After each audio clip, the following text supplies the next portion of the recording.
Hi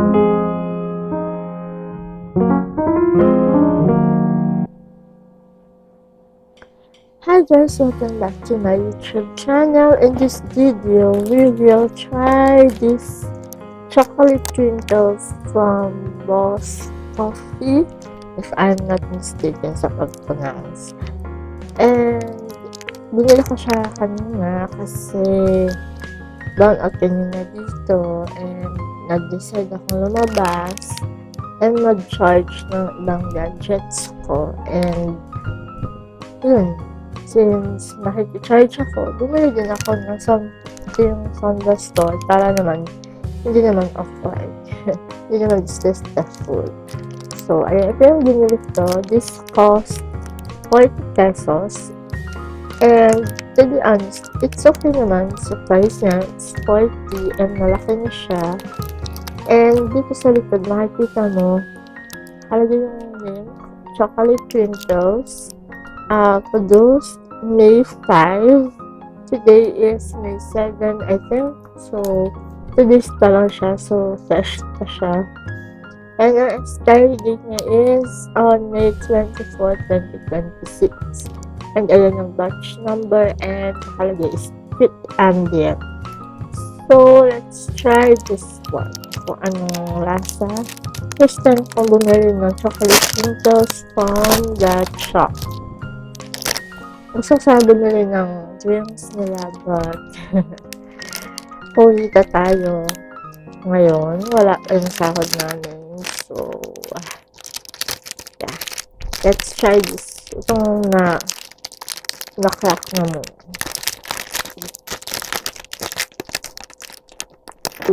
Ooh. This one. Happy eating.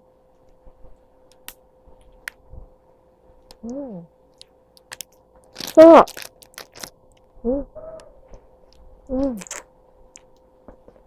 Sarap siya.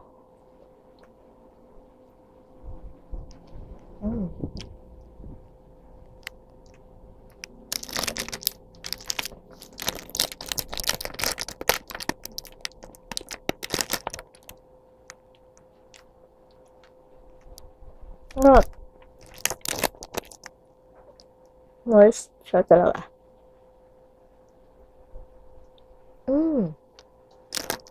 Ito yung chocolate. Ito yung sauce na hinahanap ko. Chocolate na moist tapos. Sorry ito. Hindi super tamis. Tama lang. Sarasama pa din yung chocolate na. Lasa dun sa long powder na. Tapos hindi siya matigas. Hindi siya matigas sa loob. Kasi ang pintas naman is medyo crunchy outside, pero malambot sa loob. Ito nga yun. Ito yung sakto lang. Crunchy on the outside, soft in the inside.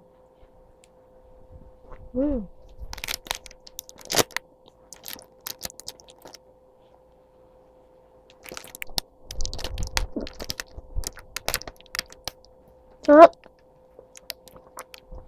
Sarap pala dalawang binili ko. So, punta ko na sila na SM ulit.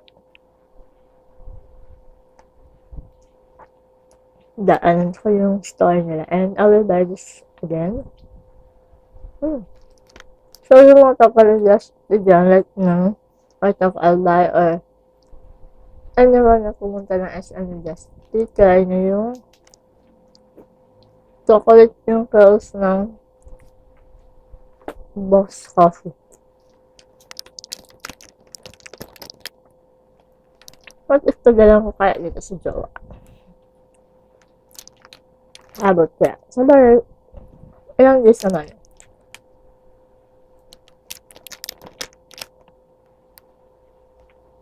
So, pagkagdalhan ko na sa cut-out. Nalapit na ako mag-ship ng mga papadala sa kanya. Then, sabayan ko nito and may mabila akong pili nuts or pili na lulutuin pa lang.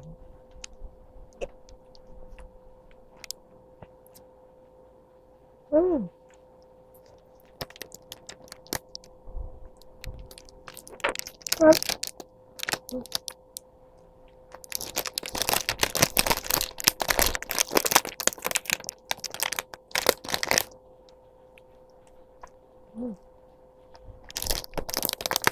What's wrong?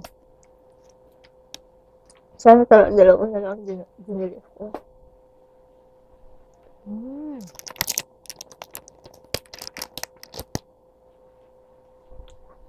Mga, mm.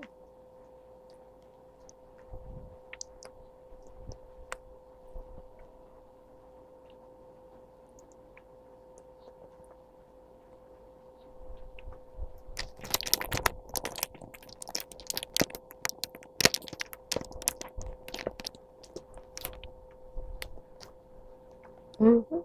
Madali na lang siya. Makrumble. Ano lang siguro ang downside nito. Kaya if you want to hold it, dapat yung hindi masyadong grabe yung pressure to hawak kasi nagkakrumble siya.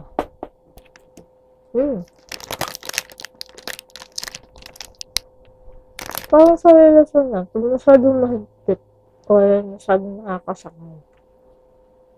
So, ang partner mo, ayos, nagkakrumble, mag-breakdown.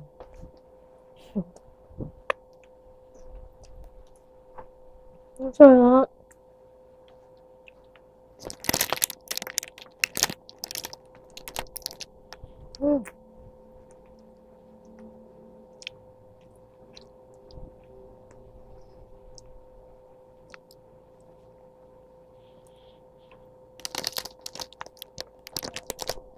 Siguro wala na ata. Hindi ko na ata ito masyado edit na video. Na at least, nakakala ko na. Yun ko siya. Siguro, 1.5 times on speed or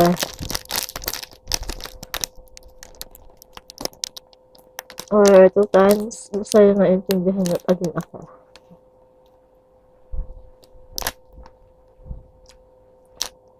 Sarap.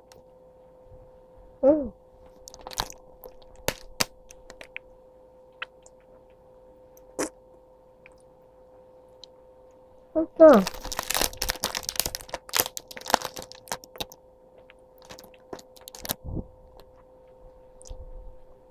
Yung mga mahilig sa chocolates dyan and chocolate tapos cookies, ito na talaga yun.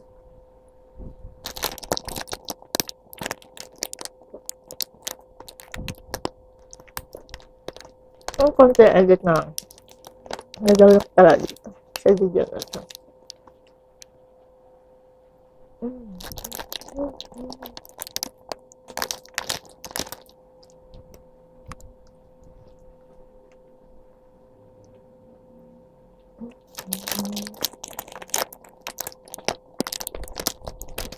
And yung isa nito, nakakabusog na. Sakto siya pang dessert. And pang saturate sa cravings mo.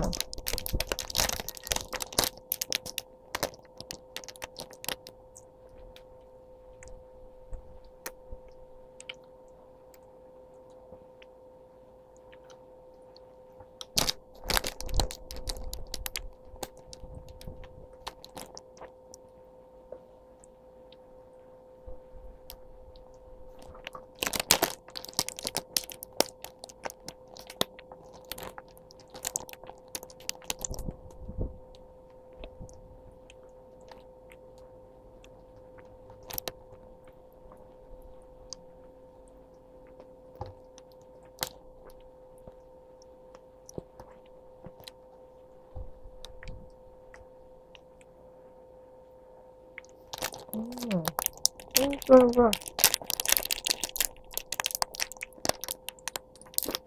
Sayang ito maliliit.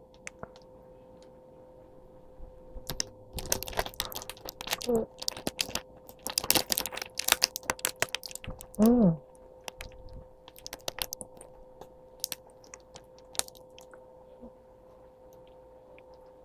Mhm.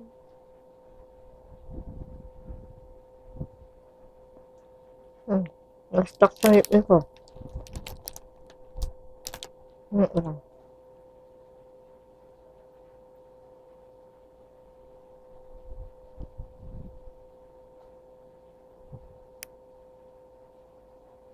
Hmm. Yun. Na-stuck siya sa ngipin ko.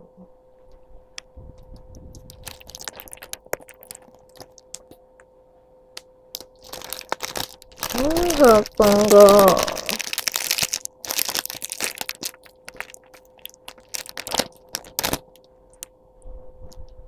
Hmm.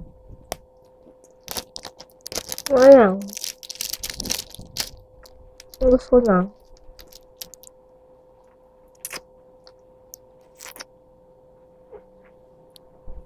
All I can say is satisfied ako sa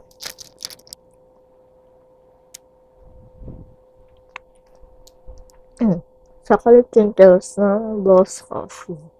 So, okay na sa akin yung 40 pesos yung price for this one. And yung 40 is okay na for that size. And sa lasa niya, sa texture, masarap talaga siya. So, hindi ka mahihinayan sa 40 pesos mo kasi masarap talaga siya. And I recommend this chocolate Twinkles sa mga nagkikilig ng chocolate Twinkles dyan. And, yun, hindi siya super, hindi din siya super, tabang. It's on the right side of, tama yung taste na din. Yung texture. I love the texture niya.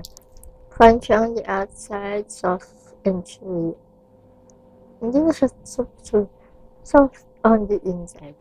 So, standard akong itatry na foods. I will do a lot about it. And I'll try to be consistent gumawa ng content on this channel also. Kasi mostly I'm on my main channel. Ilalagay ko yung main channel link on the description box or on the top zero. So, yun. Bye-bye!